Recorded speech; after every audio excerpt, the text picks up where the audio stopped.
They gave everything. For Firebase Van Hoa. At So 347 on April 30th, 1975, the war was already dead on paper. Saigon was burning in the minds of men long before the first tank reached the palace gates, and the final sentence had already been written by diplomats and generals far from the mud of the field. But no one had delivered that sentence to the soldiers at Van Hoa. Captain Elias Mercer of the 1st Battalion, 11th Armored Cavalry, known among his men as the Killer Elites, listened to the generators cough in the darkness and kept his face still. He was a thin man with a ruined left ear, a reputation for cold patience, and the habit of speaking only when the truth was expensive. Around him, his crew checked belts, breeches, radios, and the last clean rounds they would ever fire. 12 kilometers north of a village that barely existed on any map, Firebase Van Hoa sat like a broken tooth in the jungle. The earthworks were cracked, the wire was sagging, and the sky had the exhausted color of ash. Yet the men stuck to their guns because Mercer had told them that holding a line, even a dying line, was still a form of honor. Across the tree line, Colonel Nguyen Xuan waited with the 274th Viet Cong Regiment, called Red Death by the men who feared him. He was not a fanatic in the crude sense his enemies preferred.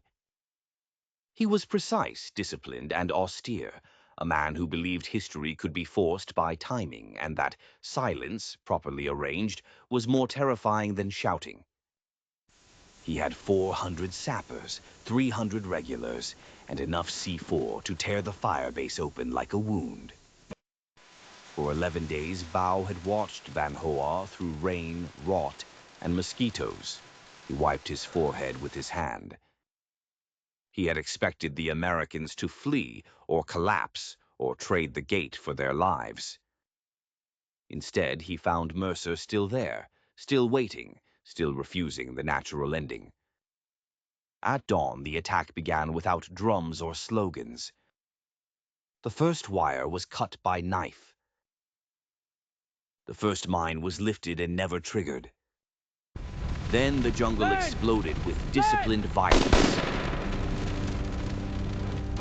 Mortars hammered the bunkers. Sappers came low through the smoke, carrying satchel charges and the certainty of men who had survived too long to fear death. Mercer answered with armor fire and machine guns. Firebase shook under the recoil of its own weapons. One gunner, barely 20, prayed aloud as he fed ammunition into a loader that had begun to smoke. Please, God, keep it running. Another man laughed after his radio died, the sound sharp and broken, as if sanity itself had slipped loose. Bao watched from a shallow command pit and felt the attack falter. Not because the Americans were winning, but because they were not breaking. Then came the reversal neither side expected. Van Hoa waited under a bruised sky, silent and tense. Red Death moved first, black-clad sappers slipping through elephant grass. Their commander crawled ahead, blades wrapped, breath measured. The Killer Elites answered with armored scouts and tracked guns. Flare burst over the tree line, turning night to white fire. Machine guns stitched the paddies and the sappers dived into mud.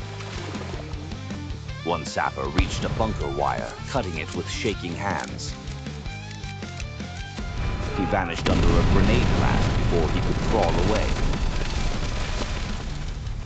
A tank carrier lurched forward, crushing a ditch and spraying earth. Rockets flashed from the burn, slamming into the lead vehicle. It burned hard, but the column never stopped moving. It burned hard, but the column never stopped moving.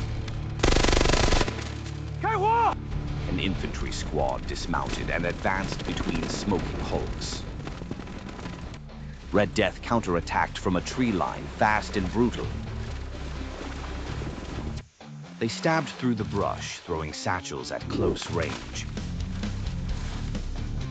The first charge missed, tearing a crater into empty ground.